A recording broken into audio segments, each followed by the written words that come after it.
My wife thought she could destroy me with a Christmas surprise by handing me a DNA test. But she had no idea that I'd known everything for 6 months, and had already gathered the evidence to destroy her plan. I remember sitting at my wife's parents' Christmas dinner, watching Brooke slide an envelope across the table toward me, and the look she gave me told me exactly what kind of bomb she was about to drop. Her parents were still moving around the room, her mom bringing out dessert, her dad topping off people's wine, and meanwhile Brooke had this expression on her face I had never seen before. It was excitement mixed with something darker, something almost mean. Her sister sat next to us trying to wrangle her kids, her brother was halfway through an argument with his wife about something that didn't matter, and the whole house smelled like pine trees and cinnamon. Brooke pushed that envelope closer with 2 perfectly manicured fingers, tapping those red nails on the paper like she was counting down to an explosion. Then she said, loudly enough for everyone to stop what they were doing, "Open it. That's your real Christmas present." The way she stressed the word "real" made a few heads lift from their plates. Her mom's face lit up, probably thinking it was some sweet sentimental surprise. Her dad even raised his glass like he expected to hear news about a promotion, or maybe the announcement of another baby. I tore the envelope open slowly, and the first thing that jumped out at me was the letterhead from a DNA testing company. My whole body went cold. The results were printed right there, plain as day, medical black and white lettering that didn't care whose life it was about to destroy. Ethan, my 4-year-old little boy. The kid who had just crashed upstairs after a long day of toys and wrapping paper. The little guy who wrapped himself around my leg every time I came home, calling me daddy like it was the most natural thing in the world. According to those test results, there was a 0% chance he was biologically mine. I read that line twice, convinced I had misunderstood something, but the numbers didn't budge. 0%. No wiggle room. No almosts. Nothing. The room fell completely silent. Her mom stared at the envelope like it was going to sprout answers. Her sister froze mid-bite with her fork in the air. Even the kids seemed to pick up on the tension. Brooke leaned back in her chair like she was settling in to watch a show, took a sip of her wine, and jumped right into her speech before anyone else could process anything. She announced to the entire table, like it was just casual dinner conversation, that she had stopped loving me 2 years earlier. Said it calmly, without flinching. Then she dropped the next part. Chase, my business partner and the guy I'd called my best friend, had been filling the spaces I couldn't. She used words like stability and emotional support, like she was giving a TED talk about healthy relationships instead of confessing she'd blown up our marriage. Her mom turned white. Her dad set his glass down so hard it rattled. But Brooke didn't stop. She kept unraveling her story, and I realized she wasn't just confessing. She was laying out a script she'd rehearsed for months. It hit me then, this wasn't spontaneous. She had planned this entire spectacle. She'd waited until my tech startup finally took off. Waited until the long nights, the 80-hour workweeks, the sacrifices, every bit of sweat I'd poured into the business, were finally worth something. And Ethan? He wasn't a surprise. She admitted, right there in front of her entire family, that he was her safety net. She had gotten pregnant on purpose, put my name on the birth certificate, and played the devoted wife while I worked myself into the ground trying to build something for our future. Now that the company was valuable, she was ready to file for divorce, and take half of everything I had built. Plus child support, calculated off my new income. She even bragged about having lawyers already lined up. She'd been keeping records, texts, screenshots, anything she could use to show I had accepted a parental role, meaning the courts wouldn't care about DNA. In her mind, the checkmate had already happened. The law was hers to wield. She thought she had already won. Her mom burst into tears. Her dad stared at Brooke like he was seeing a stranger sitting in his daughter's chair. Her sister grabbed her kids and disappeared into another room. But Brooke? She just sat there waiting for me to melt down. Waiting for the begging, the crying, the scene she could use later to paint me as unstable. But instead of anger, I felt something else. A cold, steady clarity. Because what Brooke didn't know, what she had absolutely no idea about, was that I had been aware of everything for 6 months. Every secret meeting. Every whispered plan. Every move she thought she was making behind my back. And while she'd been arranging her little endgame, I'd been quietly assembling mine. Piece by piece. File by file. I looked at her across the table, at the woman I once swore I'd spend forever with, and felt absolutely nothing. I placed the DNA test on the table, smoothed the paper flat like it was just another document, and met her eyes. "Check your email." For the first time that night, her confidence wavered. Just a flicker, but it was there. She pulled out her phone with this confused little frown, probably thinking she'd find some pathetic message she could forward to her lawyer as future ammunition. I watched her expression shift as she opened her inbox. Watched the color drain from her face as she scrolled. Watched her shoulders tense when she realized what she was looking at. My lawyer's divorce petition, time-stamped and ready to go the second she made her move. A complete timeline of her affair, supported by screenshots. Evidence of the paternity fraud. Recordings of her explaining her plan to Chase. Messages she thought she deleted. Everything. It wasn't the collapse of a marriage. It was the unmasking of a scam. Her hand started to shake so badly she almost dropped her phone. Her dad leaned in, trying to see the screen. Her mom was asking what was going on, but Brooke couldn't get a single word out. She just kept scrolling like she hoped the truth would disappear if she moved fast enough. I pushed my chair back and stood up. Everyone at that table was staring now, some confused, some beginning to put the pieces together. I looked down at her one last time and said, "Everything you just said tonight? Everything you planned? I've known for 6 months. You thought you were 10 steps ahead. I was 20. A few people gasped. Her mom covered her mouth. Brooke didn't blink. And the moment you announced your intention to file for divorce in front of witnesses, I added, you handed me exactly what I needed to beat you to the courthouse. Then I walked out. No yelling. No scene. I left her sitting there at her family's Christmas table, surrounded by the same people she just humiliated herself in front of, staring at her phone like it was a live grenade. I got into my car, drove to the hotel room I'd reserved days earlier, and called Marcus, my lawyer. He'd been waiting for my signal. Within an hour, everything was filed electronically. The divorce petition. All the evidence. An emergency motion for temporary custody. By the time Brooke opened her eyes the next morning, the legal gears were already grinding forward, and there was nothing she could do to stop them. Brooke made one huge mistake in all of this. She assumed I'd be too shattered to think clearly. She figured I'd be so heartbroken, so emotionally wrecked that I wouldn't fight back. She honestly believed I'd be too clueless to catch on until everything was already over.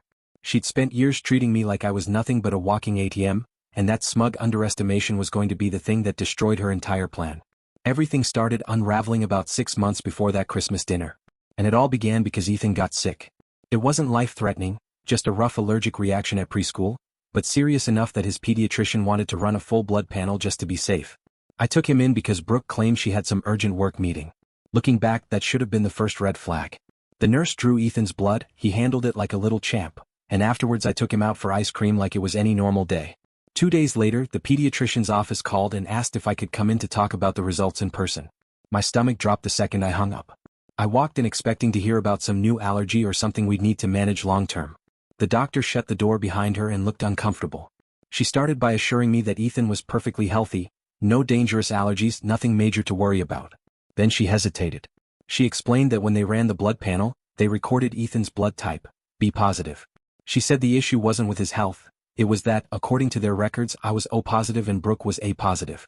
Then she told me as gently as she could, that 2 parents with those blood types couldn't biologically produce a B positive child.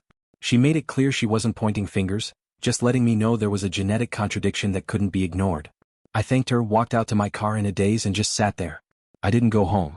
Instead, I drove straight to a private lab on the other side of town, the kind that specializes in quiet, legal-grade DNA testing. I paid extra for the rush order. They told me to give them 72 hours. Those 3 days were the longest of my life. I kept up the routine at home, playing with Ethan, having dinner with Brooke, pretending everything was fine, while I felt like I was falling apart on the inside. The email finally came at 2 in the morning. I grabbed my phone, went into the bathroom and opened it with shaking hands. 0% probability of paternity. I read the results over and over, hoping I'd misread something. But DNA doesn't care about hope. Ethan wasn't biologically mine. I sat on the cold bathroom floor trying to figure out my next move. Part of me wanted to barge into the bedroom and confront Brooke right then. But another part, the part still thinking clearly, told me to slow down. To be smart. To understand what I was up against before making a single wrong move. I lay in bed the rest of the night next to her, wide awake, replaying every sign I'd brushed off. How she discouraged any kind of genetic testing when Ethan was born. How she always said he looked just like her family. How she pushed me to work longer hours and let her handle the parenting. How she insisted on keeping most of our finances separate. The stack of business papers she pressured me to sign without much explanation. Papers I barely skimmed because I trusted her. Suddenly all of those little things hit me like a freight train. The next morning I called Daniel Mercer, one of the top divorce attorneys in the city, known for dealing with messy cases involving money and custody. I told him everything. He listened carefully, and when I finished he said we needed to tread extremely carefully. If Brooke was pulling what he suspected, she had probably been building her case for months. And because I'd been Ethan's father for 4 years, legally speaking I had already established paternity, whether the DNA said so or not. If I confronted her too soon, he said, she'd win everything. Marcus told me to start documenting everything, every receipt, every text, every moment I acted as Ethan's father, and to stay within the law at all times. We set up weekly meetings. He quietly began building a counter-strategy while I pretended life was normal.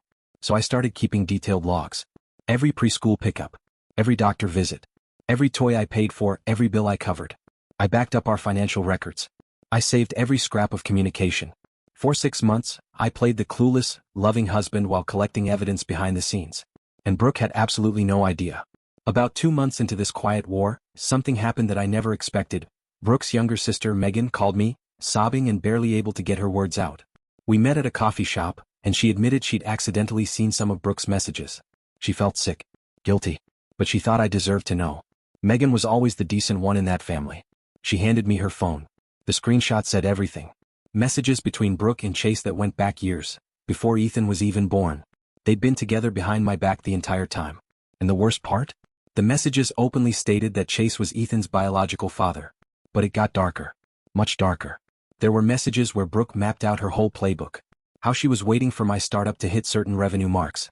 How she researched what she'd get in a divorce. How Ethan was her leverage, because courts almost always lean toward the mother. How she planned to crank up child support and live comfortably with Chase, on my dime. She even had a timeline taped to her phone reminders. January. Right after the holidays. When my company would be at its highest valuation. Every move she made was calculated. Megan gave me dates, overheard conversations, she became my silent ally. Whenever Brooke needed a babysitter, Megan would jump at the chance and quietly take notes. She recorded phone calls Brooke made when she thought nobody was listening. She kept track of Chase visiting the house. Every bit of information she collected went straight to Marcus. But the hardest part of all this wasn't the betrayal, it was watching Brooke with Ethan during those months. Because here's the truth, she was a good mom. She cared for him, played with him, tucked him in at night. She loved him in her own way. But I also knew, from those disgusting text messages, that she saw him as a strategic financial asset. She told Chase that having a child with my name on the paperwork was the smartest thing she'd ever done. And that's when it really hit me. I wasn't fighting for money, or my business, or my pride. I was fighting for Ethan. Because DNA or not, I was the only dad that little boy had ever known. I'd been there for everything. His first steps, the first time he said Dada, every nightmare he cried through, every tiny victory he celebrated. I wasn't about to let Brooke turn him into a bargaining chip in some financial game. That wasn't going to happen, not while I was still breathing. By December, Marcus and I had assembled the full arsenal. 6 months worth of records. Screenshots Megan provided that proved not just the affair, but the entire scheme behind it. Financial documents showing Brooke funneling money into a separate account. Proof she'd met with divorce attorneys long before Christmas. Pages of logs showing every way I'd been involved in Ethan's life. And best of all, Megan ready to testify. Marcus told me straight-faced that our case was one of the strongest he'd ever worked on. But he said we still couldn't make the first move. We had to let Brooke tip her hand. We needed her to announce she was planning to file, so we had the legal trigger to strike immediately. So we waited. Everything was prepped. The divorce petition, the evidence packets, the custody motion, even the order in which Marcus planned to present everything. All we needed was for Brooke to make her big reveal. And she did exactly that at Christmas dinner when she pushed that envelope across the table. She declared her intent to divorce, loud enough for 3 generations of her family to hear. She confidently laid out her plan, fully believing I had no defense. That same night, sitting in my hotel room, I called Marcus and told him the words he'd been waiting for, go. Within an hour he filed everything electronically. The divorce petition, complete with fraud allegations. All the evidence. The emergency custody motion. By sunrise, the case we'd spent half a year building was now moving through the court system. And Brooke was about to learn a painful truth. When you underestimate someone long enough, you don't just leave yourself exposed, you leave yourself completely defenseless. The temporary custody hearing was scheduled for 2 weeks after New Year's. When Brooke walked in with her attorney, she looked like she'd aged a decade. Her lawyer had that expensive, intimidating vibe, $500 an hour, deep voice, expensive suit. But even he couldn't hide the concern on his face once Marcus started laying out our case. The judge that day was Helen Castillo. Marcus had requested her specifically. She was known for taking a hard line against parents who played games with custody or manipulated children. She adjusted her glasses and slowly reviewed our documents, and the longer she read, the darker her expression became. Brooke's lawyer opened with the predictable angle: maternal bonds, stable routines, how disruptive it would be to change Ethan's environment. But Judge Castillo lifted one hand sharply, cutting him off mid-sentence. She asked if he had actually reviewed the evidence. His answer was a clumsy mix of excuses, and the judge's face said everything she was thinking. Then Marcus stood. And he walked the court through our case with the calm precision of a surgeon. He began with the pediatric blood test. Then the DNA results confirming I wasn't the biological father. He outlined the timeline of Brooke and Chase's affair, backed by Megan's evidence dating back 5 years. But the real damage came next. Marcus showed messages where Brooke openly talked about using Ethan as leverage, calculating child support based on what she projected my income would be, bragging about how being pregnant with my child guaranteed her a big payout regardless of how the marriage ended. Judge Castillo had those messages displayed on the courtroom screen. Brooke physically shrank in her chair as each screenshot appeared. Then we reached the message that made the entire courtroom change. It was from 8 months earlier. Brooke telling Chase she planned to reveal Ethan's true paternity when he was older, specifically timing it to hurt me as much as possible during a divorce. She described using a 4-year-old child as an emotional weapon. The judge removed her glasses and stared directly at Brooke for several long seconds. She asked Brooke's attorney if his client had an explanation. He immediately requested a recess. She shut it down, saying she wanted an explanation right now. Brooke tried everything, saying the messages were taken out of context, claiming she had been venting, insisting she never intended to act on anything. But Marcus had 6 months of consistent behavior documented. There was no context that could save her. Then Megan took the stand. She testified about late-night conversations she overheard, about times Chase visited the house, about Brooke openly talking about waiting for my company to hit certain revenue targets. Megan cried through most of it and even apologized to me directly.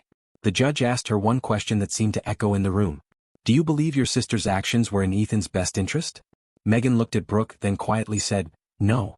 She said Brooke treated Ethan like a financial asset, and witnessing it had broken her heart. Brooke's lawyer tried to discredit her, claiming she was biased, jealous, holding a grudge. But Megan had dates, screenshots, and conversations to back up every claim. Her testimony lined up perfectly with our evidence. Afterward, the judge called a 30-minute recess. When she came back, the decision was already written on her face. She said, in her 20 years on the bench, this was one of the most calculated cases of parental fraud she had ever seen. She said Brooke had intentionally deceived me, used a child as a financial tool, and demonstrated behavior that called her judgment, and her fitness as a parent, into serious question. The ruling was harsh, thorough, and exactly what we'd hoped for. I was awarded temporary primary custody of Ethan until the full hearing 3 months later. Brooke was granted supervised visitation at a family center with a social worker present. She was banned from discussing Ethan's paternity with him unless the court approved. She had to attend mandatory counseling. Any violation of these terms meant her visitation would be suspended. Financially, the ruling gutted her plan. Because I proved the marriage was rooted in fraud, the usual community property laws didn't apply. She was awarded only a minimal settlement, nowhere near what she'd expected. There would be no alimony. And since I had primary custody, I owed 0 child support. Instead, Chase was ordered to take a paternity test, and once it confirmed what we already knew, he'd be legally listed as Ethan's biological father, and financially responsible going forward. Everything Brooke had been building toward, years of scheming, came crashing down in one 3-hour court hearing. After the ruling, she actually tried to approach me. Mascara streaked down her cheeks, her voice shaking, apologizing, asking if we could work something out for Ethan's sake. I looked at her the same way I had at Christmas dinner, completely detached, like I was staring at a stranger. Then I walked out of the courthouse without saying a word and headed straight to Megan's place to pick up Ethan. When I stepped inside, Ethan ran at me full speed, yelling, "Daddy," with his arms wide open. I scooped him up and held him tight, and over his shoulder I saw Megan wiping tears away. She told me I was a good father, that Ethan was lucky I was the one raising him. Over the next few months, things slowly settled back into something that felt like a new kind of normal. Ethan handled all the changes better than I expected. He asked about his mom every now and then, and I kept my answers simple, gentle, and appropriate for a kid his age. I never talked badly about Brooke, never tried to poison him against her. That wasn't my goal, and it never would be. When the full custody hearing came around 3 months later, it was almost uneventful. With all the evidence already on record, and with Brooke breaking the communication rules twice during her supervised visits, the judge made everything official. I was granted full legal and physical custody. Brooke's visits stayed supervised and limited. About 6 months after the divorce became final, I dipped my toe back into dating. At first it was nothing serious, just casual coffees, easy conversations. Then I met someone who actually valued honesty. Someone who didn't look at Ethan and see leverage or a paycheck. Someone who understood what I'd gone through and never once implied I should have seen Brooke's plan earlier. We took our time, but the connection felt real in a way my marriage never had. Roughly a year after everything ended, I ran into Brooke at the grocery store. She looked different, tired, older, like she'd finally started carrying the weight of her decisions. She made small talk, asked how Ethan was, mentioned she was thinking about moving out of state to start over. I kept it short. Just the facts. Before she left, she told me she was sorry. Really sorry. Said she regretted everything, that she wished she could undo what she did. And I believed she meant it. But I also understood something important. An apology doesn't undo years of calculated betrayal. Sorry doesn't give back the time she stole.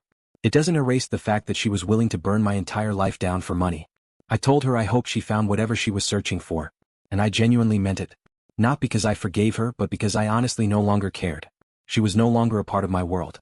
She was just someone I used to know. That night, I tucked Ethan into bed like always. He asked for his favorite book, the one about the adventurous bear.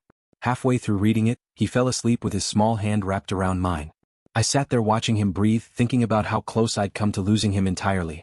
And that's when it hit me. Brooke had been right about one thing all along. Ethan was the most important thing in my life.